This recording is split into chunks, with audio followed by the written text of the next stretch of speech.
Hello, welcome to Marketing Matters, the show where we explore all things marketing and uncover those things that matter for you and your success. I'm your host, Denise Millet, and my hope and mission is to bring marketing and technology to you in a way that's useful, without jargon, complexity, or confusion, so you can grow your business, expand your impact in the world, and build your best life. Today's episode is called Go the Extra Mile. And I am excited to share with you a concept to help you on your way to stand out in the crowd of entrepreneurs online. So let's get started. So I guess before we dive in, though, I want to share a quote with you from Kurt Cobain. You remember the late lead vocalist for Nirvana. He says, "They laugh at me because I'm different. I laugh at them because they're all the same." So I want you to think about this. I want you to think about where you are. Are you different or are you all the same? Because we all work really hard to present something perfect, and we do what we think everybody's doing so that we're doing, the perfect thing you have to do. But are you doing what's really you, or are you just doing it because that's what everybody else is doing? Good thought, huh? So, today we're discussing how to stand out and what it means to stand out. Because, as I said, we're all working super hard. We're all producing things. We're doing our social media. We're doing our writing. We're doing lead magnets. We have websites. We're doing all these things to create and grow our business online. But everybody's doing those things, right? Everybody who's an entrepreneur, our competitors and our non-competitors, our peers in different lines of business, we're all doing the same thing. And so, in essence, it's the Where's Waldo effect, right? Waldo's an awesome guy. He's constantly walking, he's exercising, he's active, he's adorable, right? But is he as an individual memorable?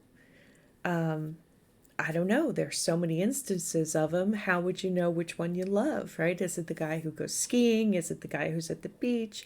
We love the hat, we love the striped shirt, but is that really what you want to be known for? Because there's so many Waldos out there. I mean, everybody can be a Waldo. All you have to do is get a hat and a shirt, right? And some glasses. So thinking about that from that metaphor, are you memorable?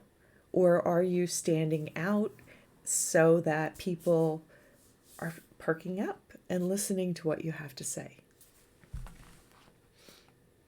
So, I want to say that part of being memorable is being unique. And that includes authenticity. Okay? So here we are. We have 1 million Waldos. They're adorable. They were setting the world record to be Waldo. And guess what? All these individual people, they're all super fun. They had a great time, and they're all dressed like Waldo, and not a one of them stands out as an individual when they're all grouped together doing these things. So imagine you're creating a podcast and you're creating a website and you're emailing your customers and you're doing social media. Okay. You're posting every day, or you're posting every couple times a week. Your standard, throw out a picture, throw out a quote, throw out some other thing. What's making you unique, right? We're doing these things very, very well, and we're having fun at it. But is it connecting with our customers? Are we doing enough? Are we going the extra step to make sure they can see who we really are? Okay. I would say, are you standing out in a crowd, right? Who doesn't love a cozy coop? Who doesn't love this picture? I would have this on the front page of my website because I just laugh at it all the time, every time I see it. I've used it in email. I was like, look at this little kitty in a cozy coop. My daughter had one when she was little, and she used to stick her arm out like she was driving the car on the steering wheel, and I could totally see her with a tree tied to her top of her cozy coop. That is my kind of crazy comedy that I love. It's just silly, right? That's who I am. I don't know if that comes through in everything I do in business, but I do have to say that I try to be silly. I try to be jokey when I can, when I meet people, and I don't hesitate to share those things, even though it's goofy, right? Now, is that professional? I can't say that. Is it something I would have done in the corporate world? Probably not, unless it was really close to me. But we're in a sea of people that are all doing excellent things. We're all creating perfect, beautiful things online. How are we showing them who we really are? Because we can all write businessy things and but if we don't show what's really in our hearts and what's in our minds, then they don't understand why we're the ones that might be more fun to work with. Because I have pictures of Coast Coop with a little girl with a Christmas tree tied to the top of it on my desktop, right? Now, the other thing that people don't know about me is this is my happy place. I don't have it yet, but this is a picture that I have on my vision board that someday I wish to have. I wish to have a little she shed greenhouse, whatever you want to call it, filled with plants, that's warm, that has a little heater in it, maybe even a little wood stove. And I could just spend all my days reading books in this room. And this would be my dream place. Now, not everybody knows this, but a lot of people know I love plants. And I talk about reading all the time because that's what I could do. Those are the treats I give myself. I sit back and I read fiction, and I don't have to remember any of it because it's just strictly for fun. It's not for business, it's not for school, it's not for work. It's just who I am. And reading those crazy fiction novels that I read, fantasy and espionage and all those things, they inform who I am and they make me feel happy. And then when I'm happy, then I can smile more when I'm on camera and when I'm with people, and I can be more genuine and playful. And this is my Zen place where I can always dream of being quiet and reading and being comfortable. And this is where I'm going to retire to someday. Not many people know that, but I do share glimpses of it when I talk about what I'm going to do in my future. This is what I dream for. Some people dream for boats, beach houses, travel in the world. This is what I want. This is where I want to go. So I think that this informs who I am and what I'm dreaming for too. And when I set my expectations, this is what it is. This is what it looks like. So that's something you didn't know about me. And that kind of shows my authenticity by having that level of dream. And this gets woven into conversations somehow, right? So now the other thing that you don't know is this is my desktop on my computer that most of the time people can see. These are poppies my mother grew in her garden. And, this is my electronic garden here. These are swallowtail butterflies that live in my garden on my butterfly bush, and ferns. And it makes me happy to see this whenever I can. Now, I had to switch this out a little while because I have too many icons on my desktop. But when I clean it up, this is what goes back up there. So now that's something that is my truth. This is who I am.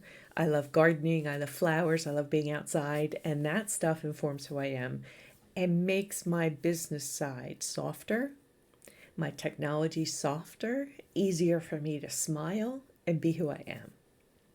And I'm not afraid to do that. So I'm going to encourage you to think about those things that you should be brave to share and brave to let come to the surface so that when you're sharing things, your authenticity shows. And I've said this before, when we're choosing our audience, we're trying to picture our audience in our mind, our right fit, ideal customer, prospect, whatever you want to call it.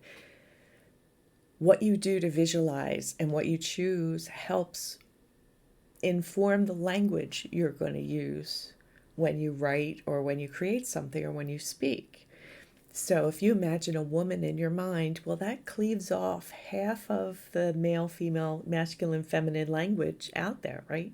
You're not going to use, He-Man or I'm drawing a blank right now, but you're not going to use typical male stereotypes, roles, or masculine words if you're speaking about or thinking of someone in your mind who's a woman. Well, it's true about if you have primed your thoughts with the things that make you happy, that are authentic, as you choose your language to speak to your customer, you're being more authentic by using natural language because you've brought yourself to the surface more. You're not just speaking in business speak and in things that you want them to hear. You're actually talking about who you are, thoughts you have in your mind, ideas. And hopefully you've found the ones that resonate with these people and you're speaking to a problem or an issue or a need that they have when you're bringing up your mind and your ideas. But that's what's making the connection, that going that extra step to bring things more true and more real out there to the world. Because there are so many Waldos out there that are doing excellent work. And I don't fault anyone for doing that. And I still think we all have to do those things and build podcasts and blogs and websites and write and write. But what's going to make us different is how you do that. And it's not just being perfect and flashy and have it look good. It's actually the way it lands with the person that we're trying to talk to. And, the conversation is better when you have it in real terms as opposed to, reading sentences aloud that you've memorized or talking about topics that you think are relevant instead of engaging in a conversation. And so that authenticity, that conversational nature, that bringing yourself to the surface is what's going to help you. So I have a few suggestions for you on how you can try to do this a little bit more in your business, online business. So feed your mind with the outdoors. This is to feed your mindset so that you can produce more of your truth. It's closer to the surface because you're experiencing it through your senses as opposed to visualizing it, dreaming it in your mind. So you're physically touching the outdoors. You're physically going outside and appreciating the beauty that speaks to you, whether it's the beach or the forest or the sky or your backyard or staring at the sun or being in your car and driving on a road with the windows down. Whatever gives you peace, gives you joy with nature that you could feel, see, touch, smell, experiencing it with as many senses as possible, you are bringing that to the surface and the forefront of your tactile mind. Okay? Take a deep breath. Don't think. Just exist in that and feel all the senses. Now, some people say if you're working, you're creating something, go take a walk. Well, this is similar. Like, go outside, recharge your mind, get back in contact with your senses. Then when you come back and sit down, you have a different mindset that's informing what you're writing. You don't have that, oh, what am I going to say? Oh, what am I going to say? You probably, as you were walking or sitting outside, had an idea, or you just change your mind a little bit to be in a different position when you come back. And that brings it closer.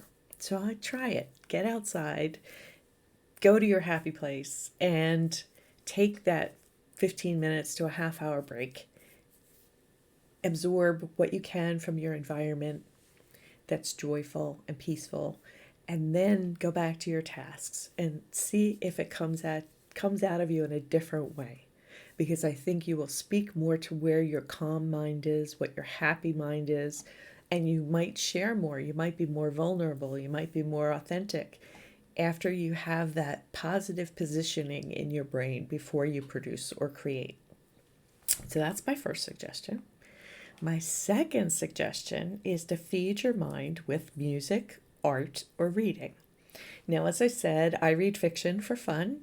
I like fantasy novels, espionage, mysteries, and I read them like candy. I chew them up in a day, and I don't remember anything except the main characters and the plot line. And I don't try to memorize it. Some people say, well, what was that about? I'm like, I have no idea. I'd have to read the book again because I don't keep it in my head. I just have fun reading it. And that's my gift to me after being in school all those years and having to learn a lot of tech and a lot of details and memorize a lot of things is fiction is my joy and passion, and I don't have to remember it. And I've freed myself to just enjoy it while I'm reading it.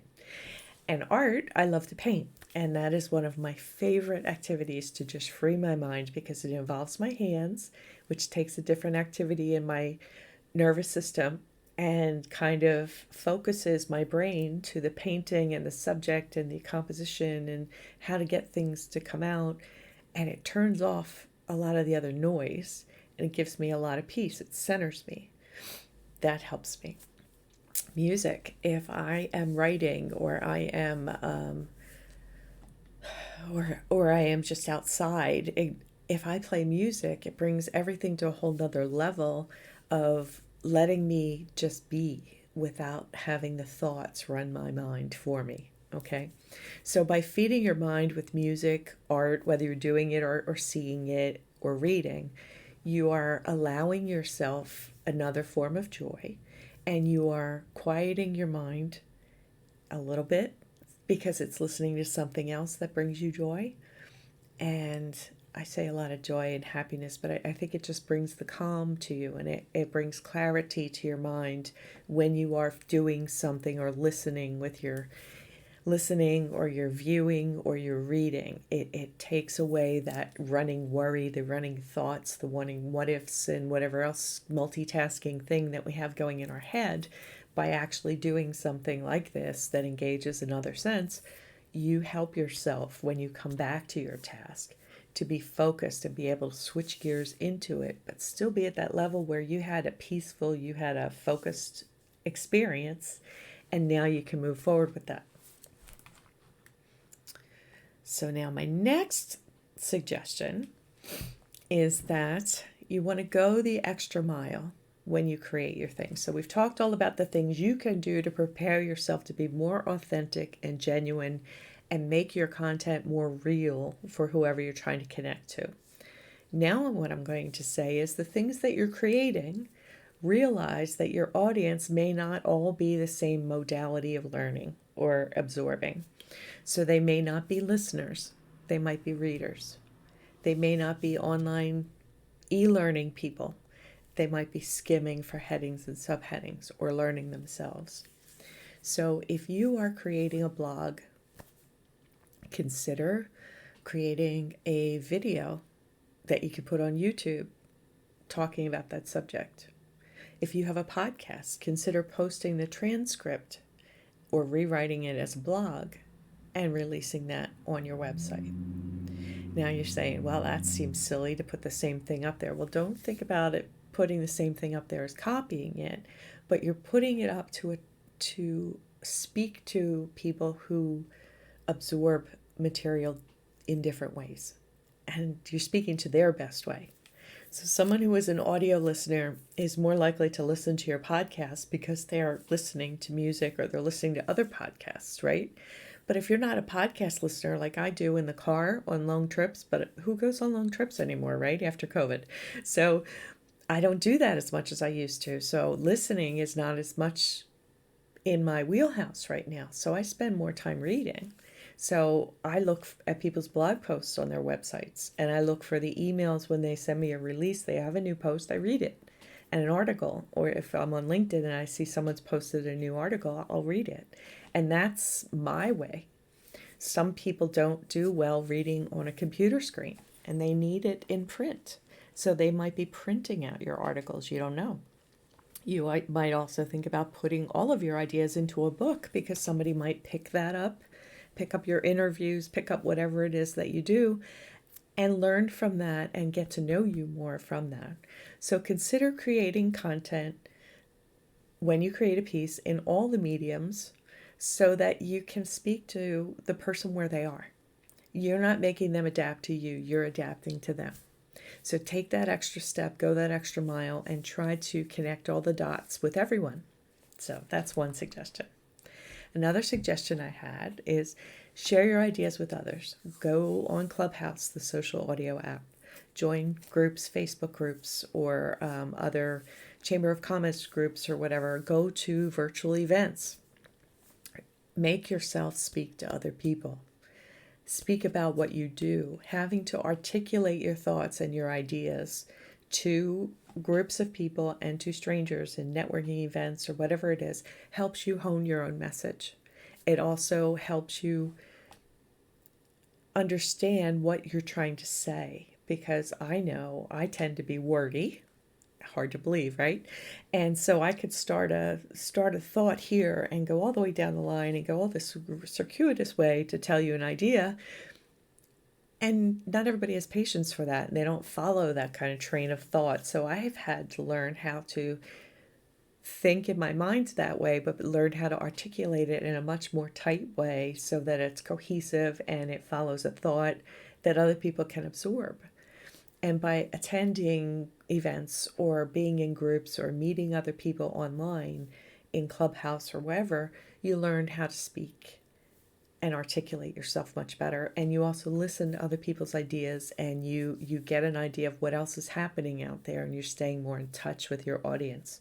So I strongly recommend that you go out and you share your ideas with other people and you articulate them, because I think that's going to help you bring more of yourself to the surface, and that'll inform your writing and other things. All those experiences will just help feed you.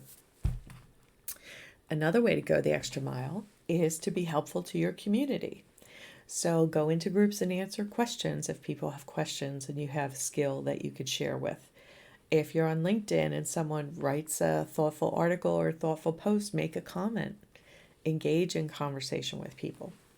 Open discussions with people. Start a dialogue whenever you can. Speak to what your audience needs. So if you have a place where your audience is Facebook, Instagram, LinkedIn, don't always just be selling, but have conversations. Speak to what they need without them feeling like they have to buy from you. So there has to be some level where you can be helpful and useful without always selling, because you're building relationships. You're getting people to know you, like you, trust you, and that doesn't happen overnight.